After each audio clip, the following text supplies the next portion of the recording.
Before we get into today's episode, I wanted to quickly tell you about something that's genuinely helped me grow my business over the past year, and that's the Vivid Business Club. This time last year, I was feeling a bit stuck. I didn't have much of a plan, and I was definitely second guessing a lot of what I was doing. I joined the Vivid Business Club last summer, and honestly, it's one of the most supportive, practical, and encouraging communities I've ever been part of, and believe me, I have tried a few. If you're anything like I was, you might be overthinking every decision, struggling to show up consistently, or just feeling like you're doing it all alone. And that's exactly what the Vivid Business Club is designed to change. Inside, you'll find high energy support and simple strategic guidance to help you get clear on what grows your business, build confidence to show up in ways that actually work for you, create a plan you can stick to, and feel supported every step of the way. It's not just another membership, it's a space to actually get things done with people who totally get it. If you're curious, I'd love for you to take a look and see if it could be a good fit for you. You can find all the details via the link in the show notes. I don't recommend anything on this podcast I don't truly believe in, and this is something that really has made a difference. Now, let's get on with today's episode. Welcome to the Bring Your Product Idea to Life podcast. This is the podcast for you if you're getting started selling products or if you'd like to create your own product to sell. I'm Vicky Weinberg, a product creation coach and Amazon expert. Every week, I share friendly, practical advice as well as inspirational stories from small businesses. Let's get started. Hi, today I'm speaking with Reshma Nagpal from Orregin. Reshma partners with exceptionally talented artisans across India to create stunning and unique women's accessories and home decor that blend traditional craftsmanship with modern design. Reshma is 1 year into her business, and we speak a lot about starting a business, particularly in such a challenging time economically, and also about what she's been doing to build trust with her customers and differentiate herself and her brands early on. This is a brilliant conversation. Reshma has so much to share with you, and I would love now to introduce you to Reshma. So hi Reshma, thank you so much for being here. Thank you for having me, Vicky. Can we please start with you giving an introduction to yourself, your business and what you sell? Sure. So my name is Reshma and my brand is Orregin. We are a purpose-driven brand where we merge traditional design with creative and modern aesthetics, and we produce very good-looking, unique products in the lifestyle category, so women's accessories and home decor. Amazing. And we are selling those products online, mainly direct to consumer. Amazing. Thank you so much. So can you tell us a little bit about when you started Orregin and what inspired you to get started? Sure. So the origin of Origin really goes back to India. I was actually living in India at the time. I had relocated from the UK to India for business back at the end of 2008, early 2009. And my field at that time was technology and distribution of technology. We were going to come back, which is my husband, myself, and at that time, my newly born son, and get back to the UK and, come back to life here. And of course, COVID happened and we got stuck in India during lockdown, which turned out to be the biggest blessing. We were in the process of moving at that time and couldn't get back. So we spent the duration of COVID in India.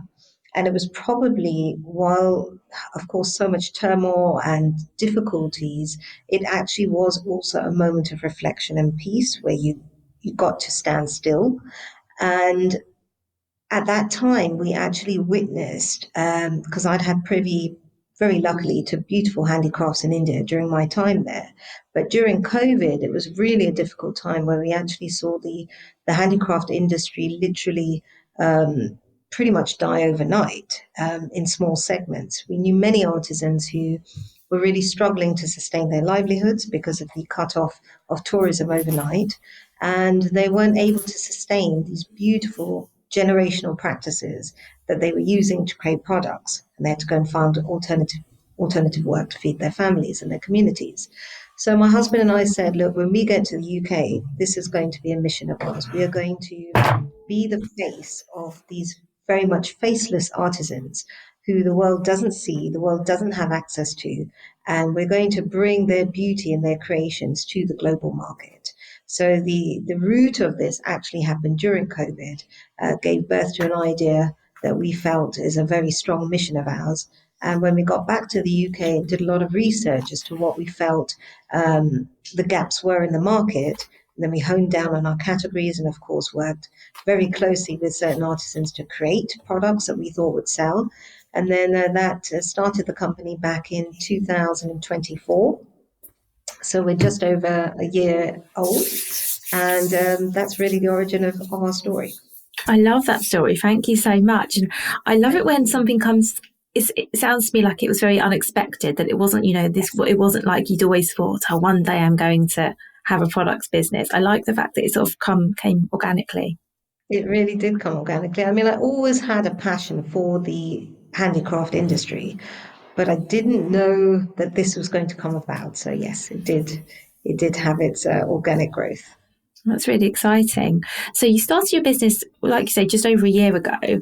And as we all know, everyone listening to, starting a business is really tricky, particularly in the current economic climate.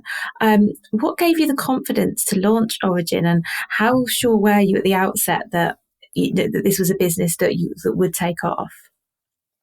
I don't think you ever have that 100% surety or certainty, even today. But that drive and that passion and that feeling in your gut that you are onto something here, it makes you feel good. It makes you feel that there is a purpose to what you're doing. And, at the end, everything is a risk. You take a calculated risk. You feel that the market is there for what you're coming out with, and you go with it.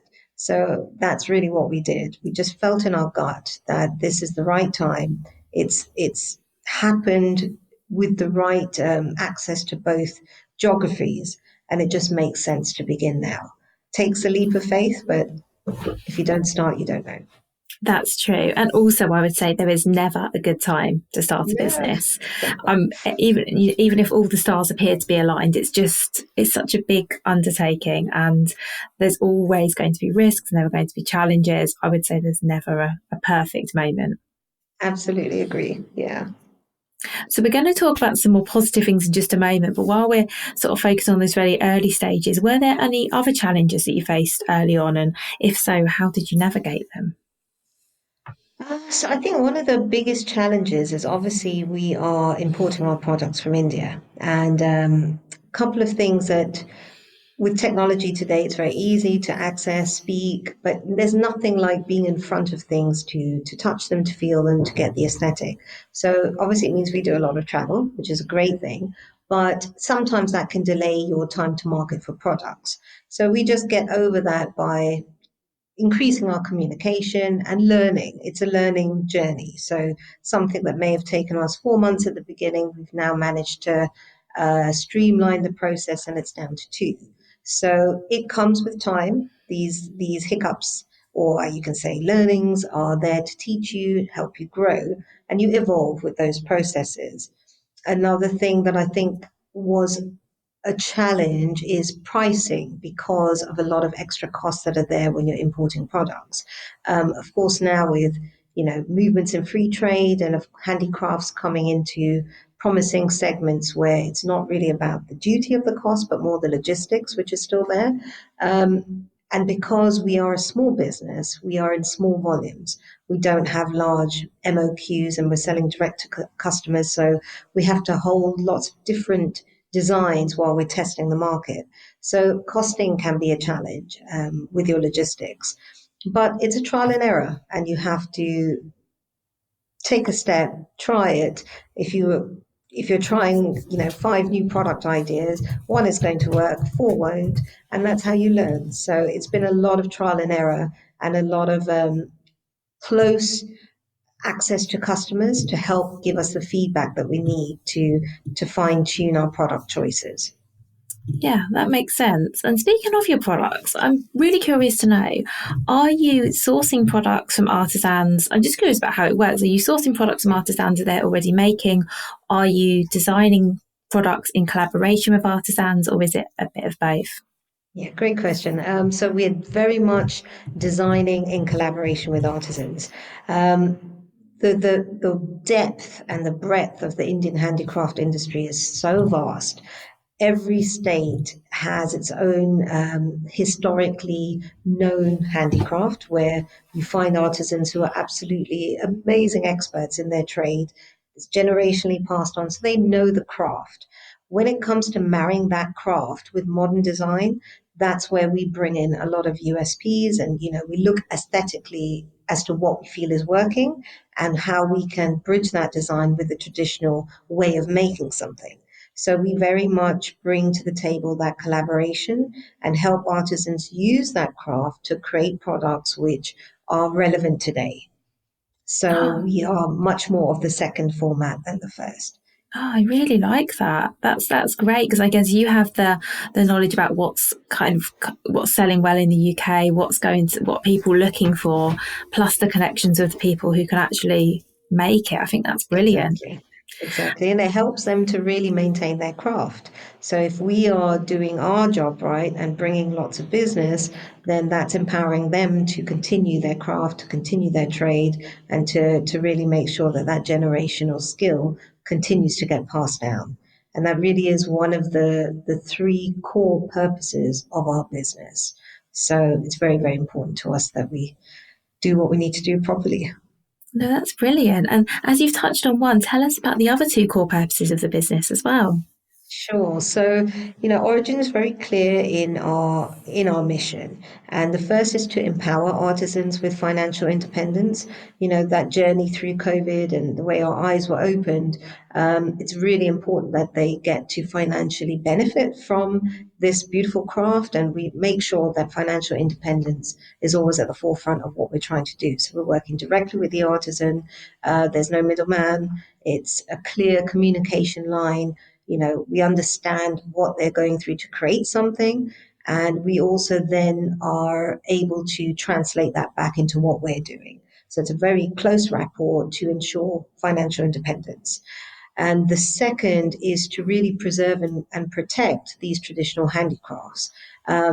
You will see across the world, every country has its particular skill that it's known for. And India, of course, being so large, has so many that are also recognized by the government and protected as pure sources of their craft. They're called geographical indications. Now, not all crafts that we work with have received that recognition, but there are so many in India that it allows us to say that, look, this hand block print from Jaipur is made by an artisan who is recognized as an absolute true craftsman or craftswoman of their trade. So it really kind of puts a stamp of authenticity on what they're doing. So the second mission is to really make sure we preserve and promote and protect those traditional handicrafts. And that we do by continuing to use it in the products that we're selling.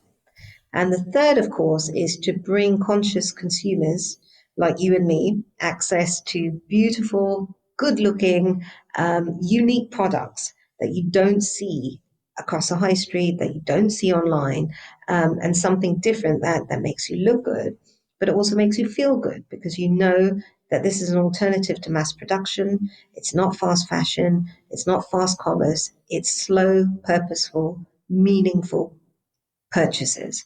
And that's the third purpose of what we're trying to achieve. Well, thank you so much for sharing that. And I think, by the way, you're doing a good job on all of these. Oh, thank you. Thank you. So let's talk a little bit more about sort of starting your business because I love to talk about this because you are still relatively new in your business journey. I know a year is both a long time and a short time, I think, as a business owner. I'd love to know what has been the most valuable support or resource, and there can be more than, you don't have to just choose one you've had so far. I'm thinking from the perspective for anyone else who's in those early stages, it'd be great to have some suggestions of people or places or things that you've done that have really helped you. Um, I think with us being more of a direct to consumer business, the key, and if you can do this as early as possible in your journey, is to just constantly speak to your customers. The minute that we started to get the brand out through pop-ups and through physical contact with our customers, it just made the world of a difference to know we're on the right track, what they like, what they don't like, and who better to give you that support than your clients, than your end users. So I would advise any business starting in a product focus, which is, going directly to the customer, go to them sooner. Get your brand and get your ideas out in front of them as soon as you can. It's really influenced us. It's a very big part of our strategy now. We constantly go to fairs and pop-ups to show our customers our new ideas, our designs, and get their feedback sooner rather than later. Because the other option is, of course, online.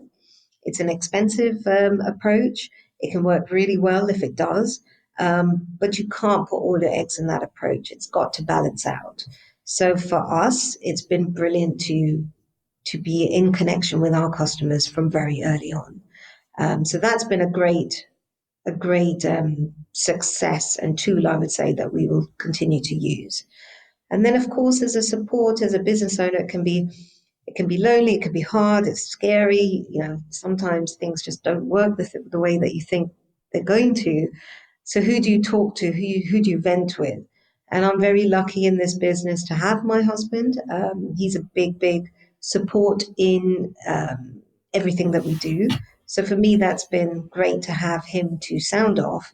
But of course, my family, my close friends, when you're feeling something, share it. Don't bottle it up. Don't keep it to yourself. Air it, let it out, and don't be afraid of falling down. You are going to fall. And that's a beauty. That's a part of getting back up, is what you're looking at. It's not how many times you fall, it's how you get back up. And that's something else that I keep reminding myself, because this journey is a long journey, and we're only at the beginning. So just don't be afraid to try and speak to your loved ones for support when you need it.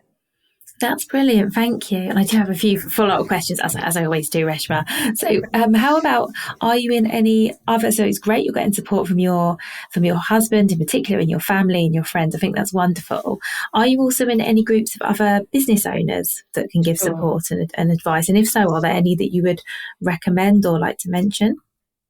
So I joined the Giftware Association. That's been a great collaboration. It's opened doors of access to lots of influential business owners and people you can bounce ideas off. And that's even how I met you, because we got a route through there. So I 100% recommend joining industry associations that are aligned to your trade. And the Giftware Association for us has been a great one. So that's one. Others, I look for lots of networking opportunities, places to meet like-minded business owners. Um, I don't have anything yet that I could push forward saying, "Oh, guys, join this one." It's a lot of trial and error. Um, and yeah, I mean, when I find events that come up or any networking occasions to go and meet peers in my industry, I just grab that chance and I go and I talk. So it's really been the Giftware Association for now in the first year of our business that we joined, and that I would suggest to others to also look at if you're in this trade. Brilliant, thank you. And I actually released an episode all about the Giftware Association with Oh, Victoria a few weeks ago. So I'll recommend anyone who hasn't goes back and listens to that episode to find more what they're about. I agree with what you say as well about just going to local networking and groups and just finding out what works for you, because you're right. I've definitely been recommended more networking groups in the past, and someone says go to this group, it's really great, and you can go and just not connect with anyone, or just yeah, the vibe isn't there, or something's a bit off. yeah. So I'm completely with you. I think the best thing we can all do is just go along to lots of different things and try and just see which ones are a fit, because some will be and some won't be. Absolutely. So even on Instagram now, obviously they know what you're looking at, and the algorithm is set to know you better. So I constantly get pop-ups of events and even fairs that I think are a great fit for our brand and for our product. And I would never know about it if it hadn't popped up on my feed. So nowadays there are just so many things, and you just pick what you feel could be of value to you and go and try it out. Definitely. And it sounds like you're really good, Reshma, at just going for things, at saying, I'm just going to try this, I'm going to go along. And coming back to, you were talking about going to pop-ups and fairs and meeting your customers. So was that something you deliberately decided you were going to do from day one? I think it evolved. I think even quite early on when we've got so many product choices and we had so many categories when we began. We had, even within home, we had lighting, frames, mirrors, tableware. It was endless. And every time I'd visit and go meet my suppliers, oh, I love this. I like this. Why don't we do this? It was constant ideas. And you have to remember that pure handicrafts and then coming and selling it into a retail environment, there are a lot of rules, a lot of regulations, a lot of things you have to make sure the product passes, which I perhaps was not so thoughtful about at the beginning. So I had to step back and say, okay, calm down. Let's scale this down and just pick two or three areas that we want to focus on. So we scaled it down and went in homeware to tableware and in women's accessories to bags and bathrobes.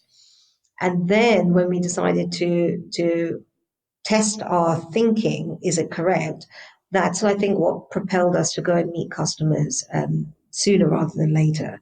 Because you may think you're on the right track, but if people don't like it, if people don't love it, then it doesn't work. So the sooner we got out there after doing this strategic shift, the better.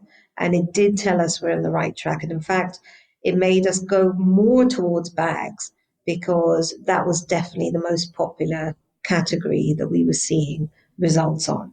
So now we are launching new collections that are going to come up for Christmas, and those are all based across the bag category. So from large tote bags, small tote bags, clutches, natural material bags, they're all focused along bags. And that's come from feedback from our customers. Yeah, thank you. That's really interesting. And I really like the fact you did it face to face because I know a lot of advice you get is to, do a survey or ask people on social media. But I think there's nothing like actually seeing people and also them seeing you and them seeing your products and picking them up and just being It's able a to have a different feeling. conversation. Yeah. Yeah, Do you think that's really helped you to build trust with your customers? The fact that you 100%. talk to them and they see you. 100%. And you have to, you want to get the honest opinion from your customers. You don't want somebody to say, oh, that's great, and that's it. What do you like about it? Do you love the color? How's the size? Is it convenient for you? What would you change? And it's really helped us. We had one bag where we got so much good feedback about things that customers loved, but also things that they'd like to see in the next iteration. So we've incorporated all that feedback, and one of the new bags that are coming out is a result of that. So if you don't talk and share, you don't improve from where you were before. So I would highly recommend it. That's really useful. Thank you. And what else do you think you've done, or is there anything else you've done that you think's helped you stand out as a new brand? Because it's hard, isn't it, to start a business? Because, well, same starting anything at the moment. There's lots of businesses out there. I don't think I've met anyone doing quite what you're doing. However, Oh, that's there great. are other people selling bags and homeware. What do you think that you've done that's helped you stand out? That's a great question. So I think for us, and this really goes back to why we decided to begin this, is really our story and is really the artisan behind the product. And I think what I've learned over the last years, I need to, and I want to, and I'm going to create a lot more content focusing on the origin of the product. So when you and I, as customers, when we see how something has come to us, understand more about the craft, see more about the skill, and that's woven together into a beautiful story. It just makes me appreciate that product 10 times over. And I want to incorporate far more of that moving forward. So it's always been there, but I don't think we were able to get enough footage for things because, again, of the distance. So we've started to incorporate that more. And I want to showcase that more. I want people to see, the beauty behind the product. Yeah, I think people are genuinely interested in that. Are you finding They that when really are. you're speaking to customers, are they interested in the origins and who's made it and how it's made? Are you finding those are the conversations people are having with you? So it's mixed, and honestly speaking, there are those who do care of that, and then there are those who are more conscious of, let's say, the price of the product, and that's what matters more. So you have to be mindful of both. And that's another important point, I guess, which has led us to focus more on the direct consumer journey, is that at the end of the day, the product has a specific cost attached to it. There are X, Y, and Z that you have to bear in mind. But then when you're selling it, it needs to be affordable. You want to, at least we want to, reach as many customers as we can. And in today's economic climate and today's circumstance, affordability does matter. Style should not just be with a huge price tag. It should come in at a price that everybody can enjoy. So I think that's been a big learning as well. And we're really trying to keep our products and pricing in line with the feedback. In fact, there was an event we went to, and customers were telling us we were underpricing the product. Um, so I love feedback like that. But we did decide to stick with the price that we were positioning because it had such a massive uptake. So we'd rather have that, which means that we have to do more to bring in more product, which ultimately helps our artisan. So at the end, we want to get this to as many hands as possible. Um, and that came from, again, feedback from customers. Yeah, I really like that because you're right. You could have just said, oh, actually, now we're going to charge more.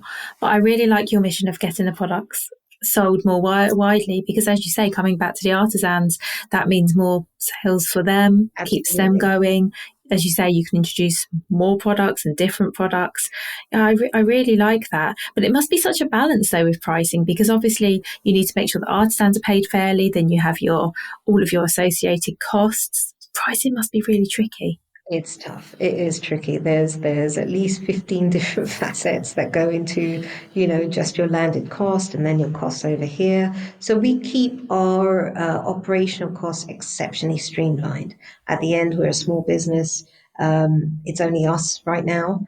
Um, and of course, we are really navigating towards using the online channel to help us spread the word.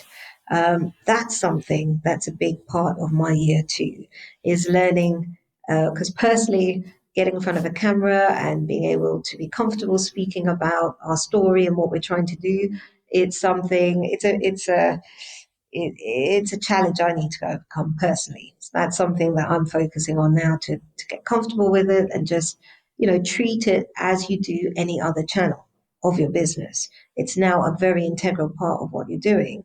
So don't be afraid of it. Embrace that fear and just go ahead and try and learn how best to use it for your business. So that's something I really want to do this year because I think there's no better way to get our story across. And I would love to have more customer stories online as well to balance that and let people hear from people what they love. Well, I have to say, you're doing a very good job of that today, of talking about your brand and the No, story. You're doing that very well. thank you. And so, is that for year two? Is part of your drive? Is that to get more sales online as opposed to those you're getting face to face? Yeah, we definitely want to balance the online with the physical pop-ups and utilize both channels to really spread the brand and to increase awareness. That makes sense because I guess are the pop ups that you're doing are they more local to you or are you going everywhere? So I'm going all across really, and with a young son and Mm, desire to be present in life. You really want to be present for all the moments that you can. Pop-ups and fairs, they're very exhausting. They're long days. You're basically out from 6 to 10 p.m. So it's not sustainable every day. of It course. has to be balanced. So I think bringing more of the online in will help us to balance that better. We never want to move away from the customer feedback, but I think it's important to try and get more volume through an online channel as well as being present physically. So we do need to balance that better.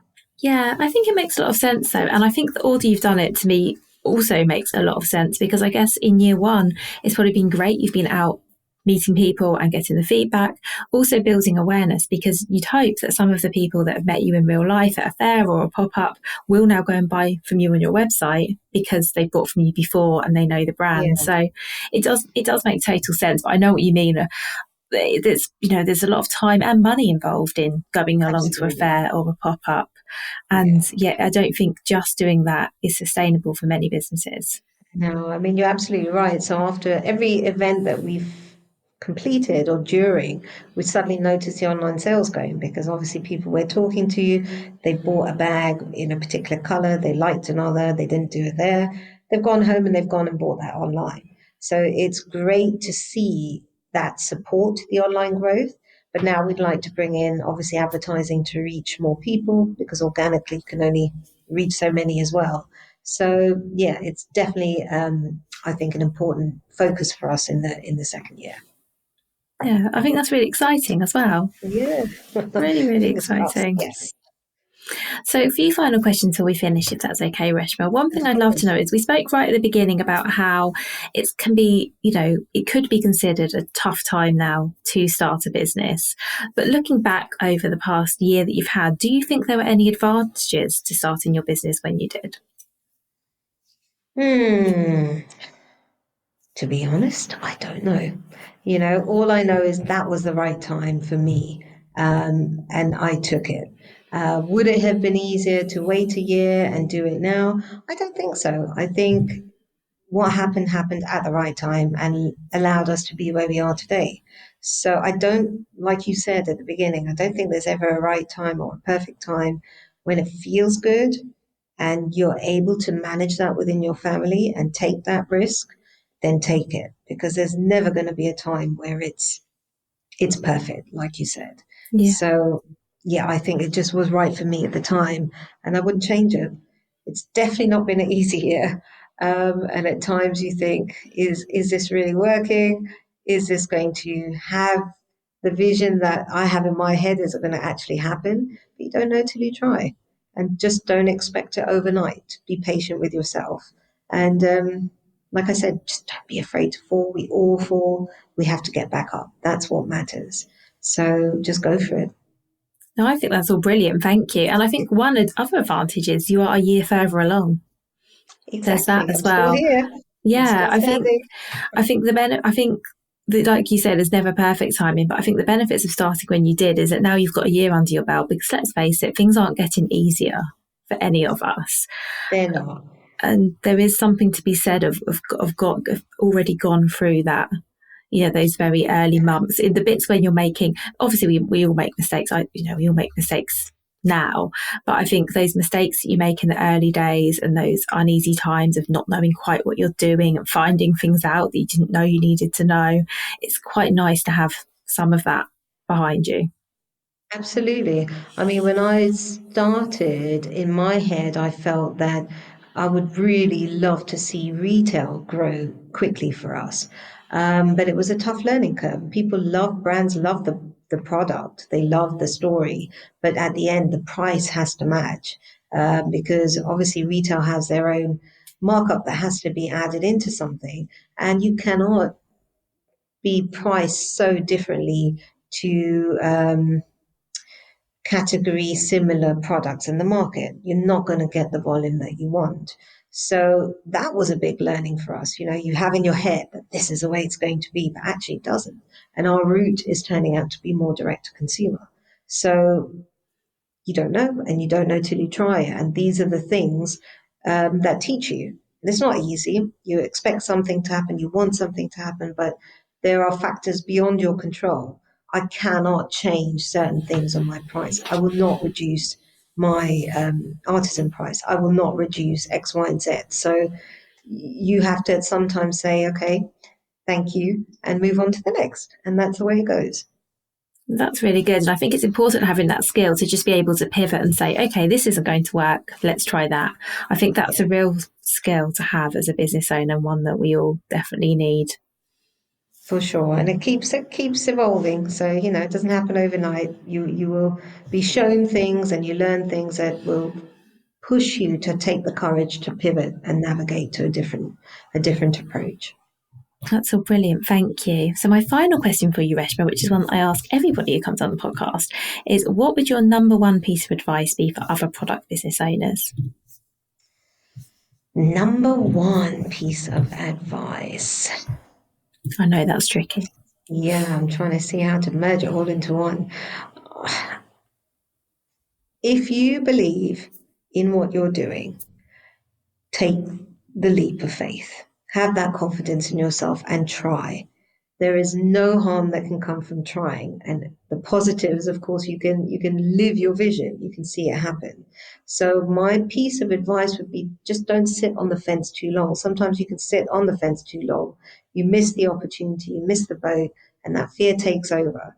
So I would say go for it. As a personal somebody speaking from personal experience where it takes that leap of faith to say begin, my advice would be take it. You're new here, you want to try and see if what you have in your head is actually going to translate into reality. Try, begin, just go for it. That would be my first piece of advice, my number one piece of advice. Just don't miss the opportunity, take your step. That's brilliant advice. Thank you so much, Reshma. Thanks, Vicky. Thank you so much for listening right to the end of this episode. Do remember that you can get the full back catalogue and lots of free resources on my website, vickyweinberg.com. Please do remember to rate and review this episode if you've enjoyed it, and also share it with a friend who you think might find it useful. Thank you again, and see you next week.